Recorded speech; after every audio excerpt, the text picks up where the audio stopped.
నామంలో మీ అందరికీ నా వందనాలండి. మనలను ఆధ్యాత్మికంగా బలపరిచే అనుదిన ఆత్మీయ ఆహారము. నేను ఆకాశమందలి దేవునికి ప్రార్థన చేసి తిని. నెహెమ్యా గ్రంథము 2వ అధ్యాయము 4వ వచనం. ప్రియులరా, యేసుక్రీస్తు ప్రభువునందలి తమ విశ్వాసమును గురించి అనేకులు చాలా గొప్పలు చెబుతూ ఉంటారు. కానీ వారి జీవితాలను మనం పరిశీలించినట్లయితే వారి జీవితాలలో ఏదైనా కష్టము రాగానే, ఏదైనా నష్టము, ఏదైనా వ్యాధి, అనారోగ్య పరిస్థితులు వారికి రాగానే వారు ఏడుస్తా కుమిలిపోతూ ఉంటారు. వారు తమ ఆర్థిక అక్కరలను గురించి సూచన మూలముగా, యుక్తిగా, చాలా తెలివితో ఇతరులకు తెలియజేస్తూ ఉంటారు. ఒక్కొక్కసారి ప్రార్థనలో బిగ్గరగా చేస్తూ ఉంటారు.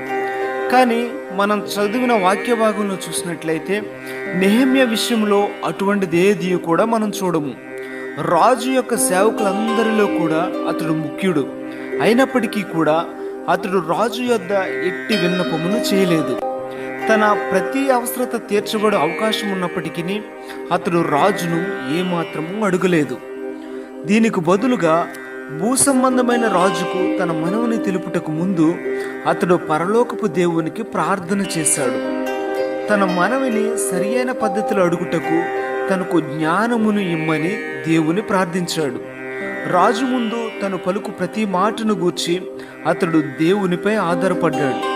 దాని ఫలితముగా అతడు రాజు యొద్ద మనవి చేసినప్పుడు రాజు అతడు దైవజనుడనియు అతడు పలికిన మాటలు దేవుని మాటలనియు గ్రహించాడు. నెహెమ్యా సెలవు కొరకు అనుమతిని కోరెను.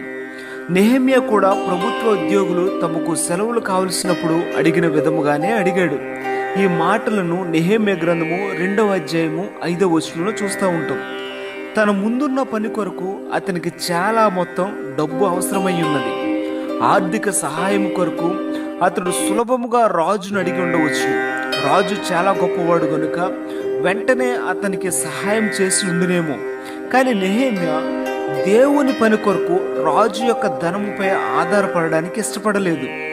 రాజు అతడు యెరూషలేమునకు వెళ్ళుటకు అనుమతినిచ్చుటలో సంతోషపడడం మాత్రమే కాకుండా మార్గములో అతని భద్రత కొరకు తన సైన్యాధిపతులను, గుర్రపు రౌతులను పంపించాడు.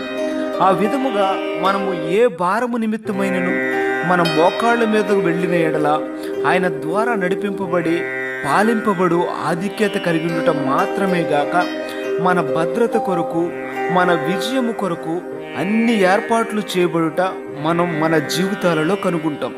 కాబట్టి నెహెమ్యా తన ముందున్న పని కొరకు సిద్ధపరచబడి యెరూషలేమునకు చేరాడు.